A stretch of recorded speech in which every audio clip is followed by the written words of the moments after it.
ये बात चालबाज चीन की करते हैं। चीन की बढ़ती दादागिरी को रोकने के लिए अब उसके पड़ोसी देशों ने भी कमर कस ली है।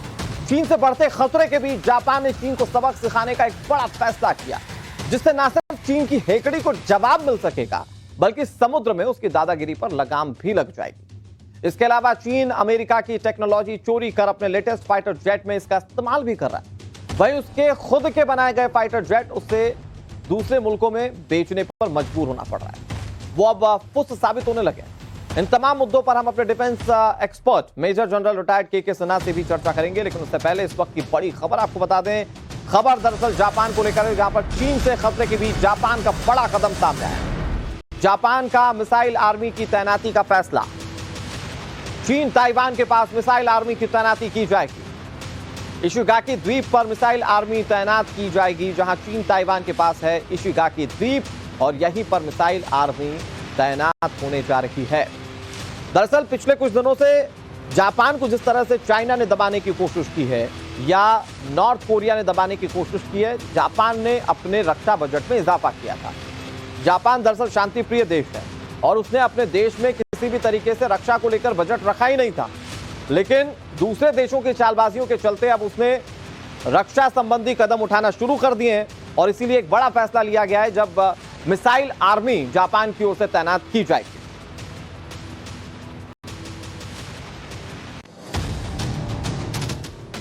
और आपको ये बताने की कोशिश करते हैं कि जापान की मिसाइल आर्मी है क्या और चीन को ये कैसे जवाब देंगे। दरअसल चीन को जवाब कैसे मिलेगा? चीन ताइवान के पास जापान मिसाइल आर्मी को तैनात करने जा रहा है। इसके अलावा इशिगाकी द्वीप पर जापान मिसाइल आर्मी की तैनाती की जाएगी। इशिगाकी द्वीप बहुत ज्यादा अहम हो जाता है जापान के लिहाज से। चीन के युद्धपोतों की घुसपैठ को देखते हुए दरअसल यह फैसला लिया गया। चीन कई बार जापान के जल क्षेत्र में घुसपैठ कर चुका है।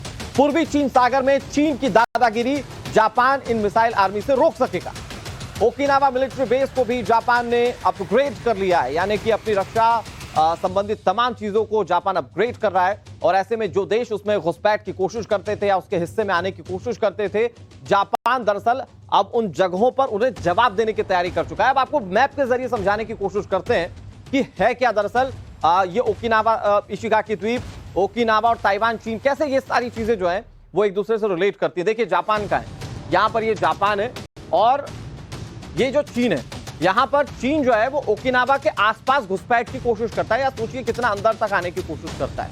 यहां पर ये ताइवान है और इन सब के बीच में इशिगाकी द्वीप है, और यहीं पर दरअसल मिसाइल आर्मी जो है वो तैनात की जाएगी जापान की ओर से। ये मिसाइल आर्मी दरअसल जो ये चाइना की ओर से, ये चालबाज चाइना की ओर से घुसपैठ की कोशिश की जाती थी इस हिस्से में, दरअसल इसी को रोकेगी ये मिसाइल आर्मी। और ये सीधे मैसेज के तौर पर भी काम करेगा कि आज के समय में जापान अपनी सुरक्षा नीतियों को लेकर कितना तटस्थ है और उसके लिए लड़ने के लिए वो पूरी तरह से तैयार है। हमारे साथ मेजर जनरल के सिन्हा जुड़ गए हैं, सर का रुख करते हैं। सिन्हा सर, ये बताइए, मिसाइल माफ कीजिएगा, हमारे साथ के सिवाज सर जुड़े हुए हैं, नहीं के सिन्हा सर जुड़े हुए हैं, मैं माफी चाहूंगा के सिन्हा सर। सर, ये मिसाइल आर्मी को कैसे देखते हैं आप? क्योंकि जो चीन लगातार घुसपैठ की कोशिश करता था, वो घुसपैठ की कोशिश अब तक वो बेधड़क करता है क्योंकि जापान ने अपोज नहीं किया। ये मिसाइल आर्मी कैसे अपोज करेगी और कैसे चाइना के लिए एक बड़ा मैसेज देगी? जय हिंद अनुराग, जो आपने मिसाइल आर्मी की बात की है, वो जापान ने अपने पूरे रक्षा नीति के ऊपर में जब बदलाव किया है, जिसको एक कहते थे पैसिफिस्ट डिलेमा, क्योंकि उन्होंने सेकेंड वर्ल्ड वॉर के बाद अपने ऊपर अंकुश लगा लिया था और अपने कॉन्स्टिट्यूशन में डाला था कि उनकी केवल डिफेंसिव फोर्सेस होंगे।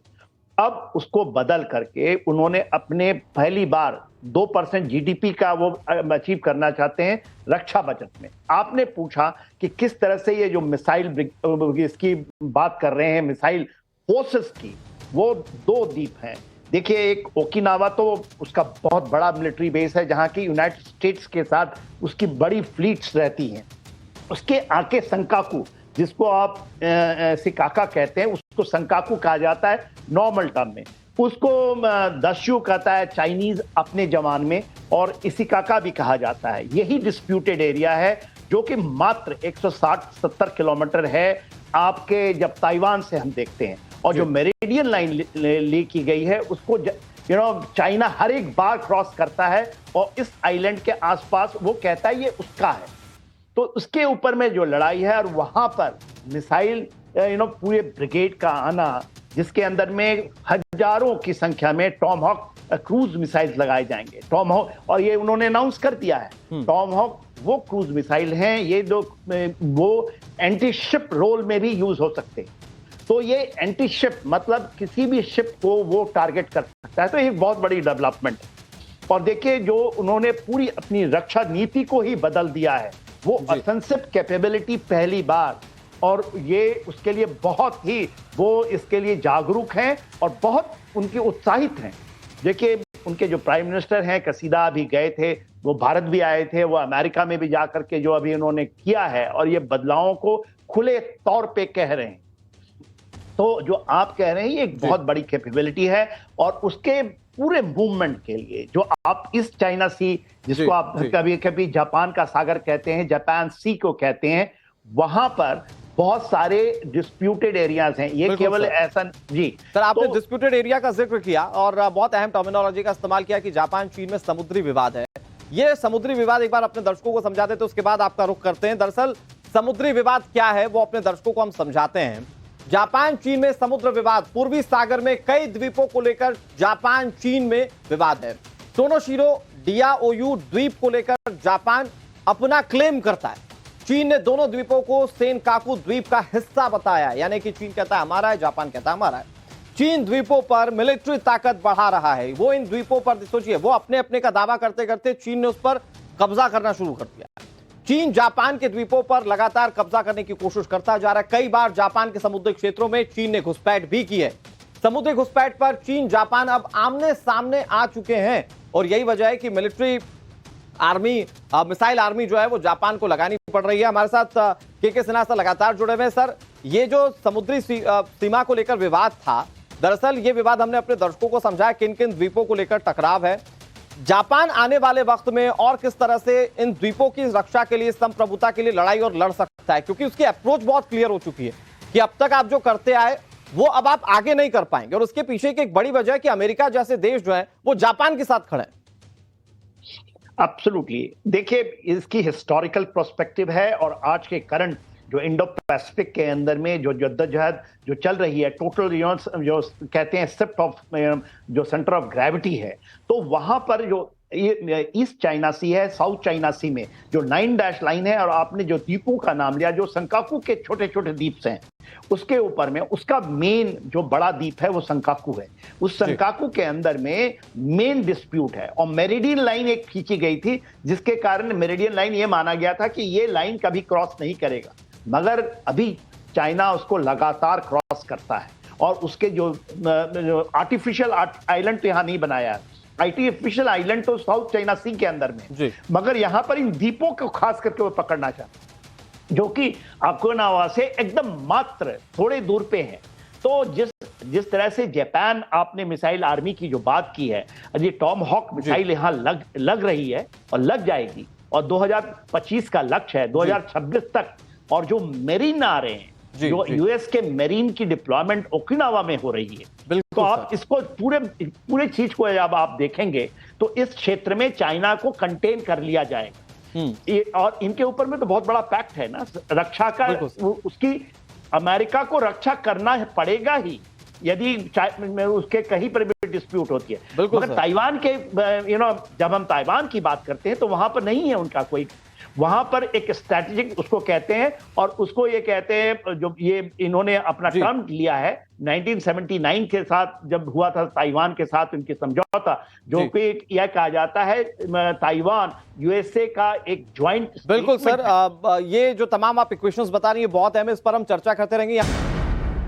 और बड़ी खबर आपको बता दें, अमेरिका से टक्कर लेने के लिए चीन अब तक के अपने सबसे घातक लड़ाकू विमान J-20 स्टिल्स की ताकत को बढ़ाने की कोशिश कर रहा है।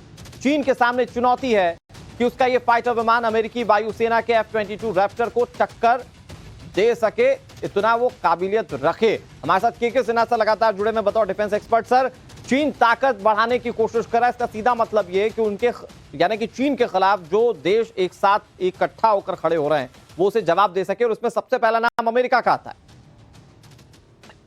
अनुराग एब्सोल्युटली सही बता रहे। देखिए, आज के दिन में जो जद्दोजहद की लड़ाई चल रही है वन मैनशिप अप की, जो अमेरिका ये जानता था कि देखिए शीत युद्ध खत्म होने के बाद, जो कि 91 में जब यूएसएसआर का विघटन हो गया, उसके बाद वो अकेला पावर था।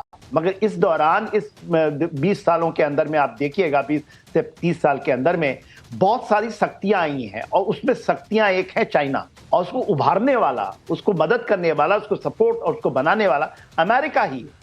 क्योंकि अमेरिका की जब नीति रही कि वो एक development economic power, economic giant house, और यही डॉ पिंग जो थे वहां के राष्ट्रपति, कि hide your intention, hide your capability, और बिल्टअप करो। और वो इमरजेंस आप देख रहे हैं सी जिनपिंग के जमाने में जो दिख रही है। अब तो वो खुल कर आ गए थे, खुल करके उन्होंने चैलेंज किया है, और वो उनकी जो एम्बिशन थी कि हम अमेरिका से भी आगे चले जाएंगे, जो कि प्रेडिक्शन भी था इकोनॉमिकली एंड मिलिटरली। आज उनकी जो शिप्स हैं वो अमेरिका के शिप से ज्यादा हैं। अब वायु क्षेत्र में जब हम देखते हैं तो वहां पर उनकी, जो आप अभी बहुत बड़ी अच्छी बात बताई कि J-20 को लाना चाहते हैं, F-22 रैप्टर जो है वो आज के दिन में सबसे विश्व का सबसे एडवांस्ड 6th जनरेशन। आरोप लग रहे हैं कि चाइना ने अमेरिका के उसी रैप्टर की तकनीक को चुराया, इसीलिए वो अपने J-20 को उस हिसाब से अपग्रेड कर रहा है। चाइना की फितरत ही है। सोवियत यूनियन के विघटन के बाद पूरे साइंटिस्ट को वो ले आया था, क्योंकि उस समय जब रशिया हुआ और वहीं से उनकी जो मिलिट्री कैपेबिलिटी का, और वो चोरी की हुई रिवर्स वो टेक्नोलॉजी से वो R&D पे ज्यादा नहीं खर्च बिल्कुल सर, ये चाइना ये चोरी की चीजों में कितना आगे बढ़ पाता है, कैसे वो लोगों को ये बता पाता है कि वो पावरफुल है, ये बड़ा सवाल है। सर बहुत शुक्रिया आपका हमारे साथ जुड़ने के लिए और तमाम बात